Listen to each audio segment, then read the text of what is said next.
ہر نیکی صدقہ ہے۔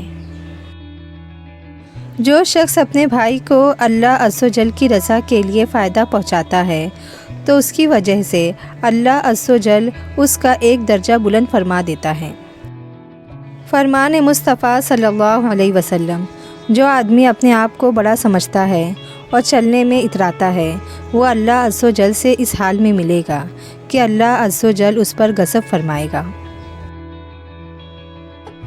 میں نہیں جا سکا۔ حدیث میں ارشاد ہے کہ اگر کوئی مجمع اجتماع خیر کا ہو اور نہ جانے پایا اور خبر ملنے پر اس نے افسوس کیا تو اتنا ہی ثواب ملے گا جتنا حاضرین کو، اور اگر مجمع اجتماع شر کا ہو، اس نے اپنے نہ جانے پر افسوس کیا تو جو گناہ ان حاضرین پر ہوگا وہ اس پر بھی ہوگا۔ سچی توبہ کرنے والے کا آنسو دوزخ کی آگ کو بجھانے کی طاقت رکھتا ہے۔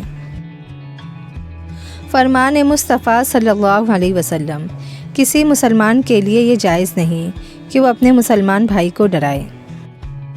اگر مسلمانوں نے نیکی کا حکم اور برائی سے منع کرنا چھوڑ دیا تو ان کی دعائیں قبول نہ ہوگی۔ مزید کی طلب سے پہلے موجودہ کا شکر لازم ہے۔ فرمان مصطفیٰ صلی اللہ علیہ وسلم، مغفرت لازم کر دینے والی چیزوں میں سے بھوکے مسلمان کو کھانا کھلانا ہے۔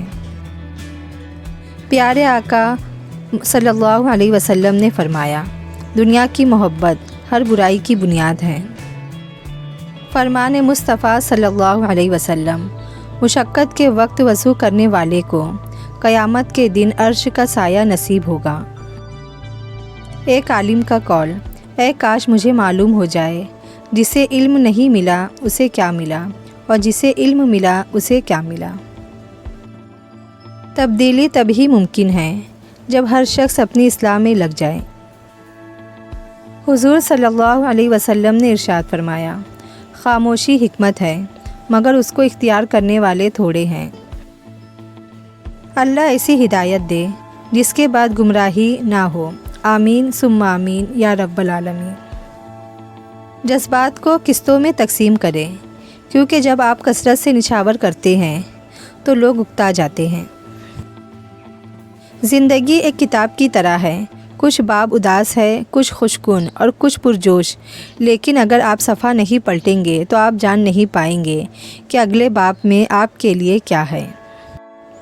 آپ مٹی سے بنائے گئے ہیں، نہ کہ آگ سے جو کہ آپ خود کو شیطان منواتے پھرے، نہ ہی نور سے جو آپ کو فرشتے کہلانے کا شوق ہے۔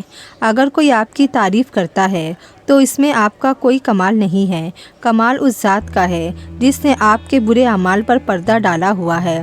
تو ہمیشہ شکر ادا کرے، زندگی کو سادہ رکھے اور تکبر سے بچ کر رہے۔